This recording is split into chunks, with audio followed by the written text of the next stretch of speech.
এমন বিশ্বে আমরা বাস করি যুদ্ধের হুমকি আমাদের ঘিরে থাকে।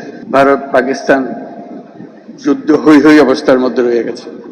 হয়তো গুজব আজকেই শুরু হয়ে যাবে যুদ্ধ। প্রস্তুতি না নেওয়াটা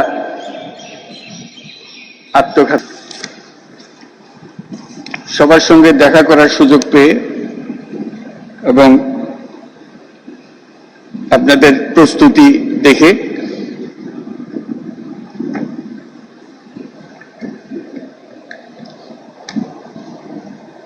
এটা দূর থেকে দেখতাম সব সময়, ঠিক আছে,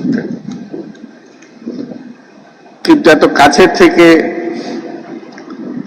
যারা এর সঙ্গে জড়িত দৈনন্দিনভাবে তাদের সঙ্গে নিয়ে দেখা করার সুযোগ পাওয়াতে খুবই আনন্দিত হলাম। অনেকের মতো আমিও যুদ্ধবিরোধী মানুষ। পৃথিবীতে যুদ্ধ হোক এটা আমরা কামনা করি না। যুদ্ধ প্রস্তুতি অনেক সময় যুদ্ধের দিকে নিয়ে যায়। কাজে যুদ্ধ প্রস্তুতি সম্বন্ধেও একটা ঘোরতর আপত্তি। কিন্তু এমন বিশ্বে আমরা বাস করি প্রতিনিয়ত যুদ্ধের হুমকি আমাদের ঘিরে থাকে। তো সেখানে প্রস্তুতি না নিয়ে থাকা এটা অসম্ভব হয়ে পড়ে। এখন আমরা যখন কথা বলছি তখন আমাদেরই কাছে ভারত পাকিস্তান যুদ্ধ হই হই অবস্থার মধ্যে রয়ে গেছে। সকালের খবরে দেখলাম হয়তো গুজব আজকেই শুরু হয়ে যাবে যুদ্ধ। এরকম পরিস্থিতিতে আমরা বাস করি।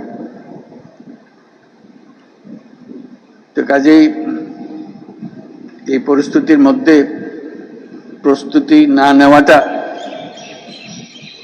আত্মঘাতী। এবং প্রস্তুতি নিতে হলে আধা আধি প্রস্তুতির কোনো জায়গা নেই। বিগত সরকারের যথেচ্ছাচারের কারণে যা ছিল তাও লুটপাট হয়ে গেছে। এই পরিস্থিতিতে আমাদের সামগ্রিক স্ট্র্যাটেজি ঠিক করতে হবে। শান্তির দিকে আমাদের হাত বাড়িয়ে রাখতে হবে সবসময়, কিন্তু প্রস্তুতিতেও থাকতে হবে।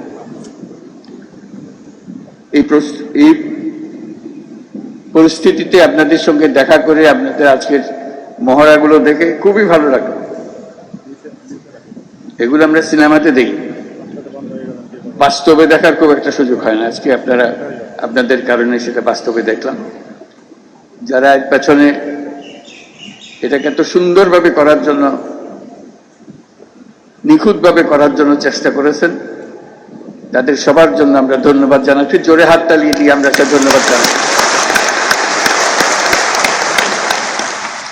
এতে আমাদের সাহস বাড়ে। শুধু যুদ্ধের সাহস না, এটা তো সাহস বটেই যে আমাদেরই ছেলে মেয়েরা এরকম দুর্দান্তভাবে প্রস্তুতি নিতে পারে, কঠিন সমস্যার মোকাবেলা করতে পারে। এটা দেখে বুক ভরে যায়।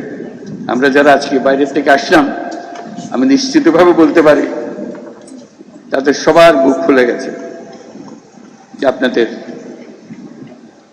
কৃতিত্ব দেখে, আপনাদের নিখুঁত ম্যানুভারিং দেখে।